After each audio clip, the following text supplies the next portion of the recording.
Our nation was founded on the fundamental principle that all people should have the freedom to live, to worship, and to be without fear of violence or persecution. Every person has the right to live safe from violence, hate, and bigotry.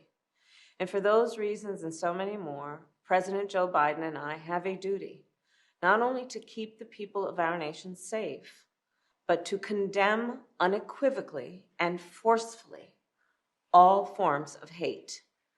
Since we took office, President Biden and I have fought to uphold that duty. Over the past decade, America has seen a rise in attacks on houses of worship.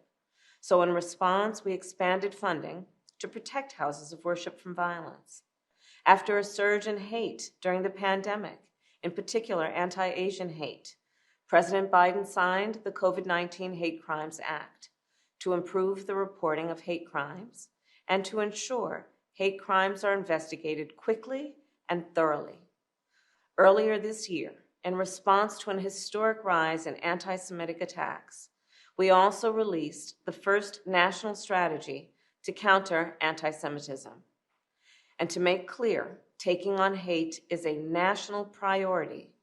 President Biden and I held the first White House summit to address hate-fueled violence, and we brought together religious leaders, community leaders, and survivors to continue our work to keep all Americans safe. And today, we take another important step forward in our fight against hate.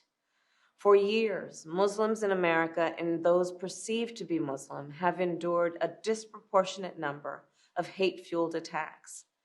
As a result of the Hamas terrorist attack in Israel and the humanitarian crisis in Gaza, we have seen an uptick in anti-Palestinian, anti-Arab, anti-Semitic, and Islamophobic incidents across America, including the brutal attack of a Palestinian-American woman who was Muslim and the killing of her 6-year-old son.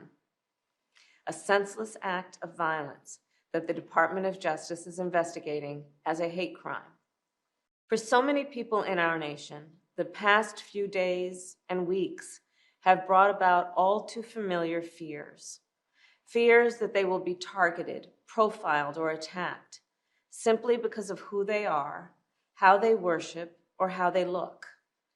And so today, I am proud to announce the Biden-Harris administration will develop our nation's first national strategy to counter Islamophobia. This strategy will be a comprehensive and detailed plan to protect Muslims and those perceived to be Muslim from hate, bigotry, and violence, and to address the concern that some government policies may discriminate against Muslims. For example, the so-called Muslim ban, which President Biden revoked on our first day in office. So here's the bottom line. In America, no one should be made to fight hate alone. And in this moment, then, let us all clearly say, a harm against any one of us is a harm against all of us.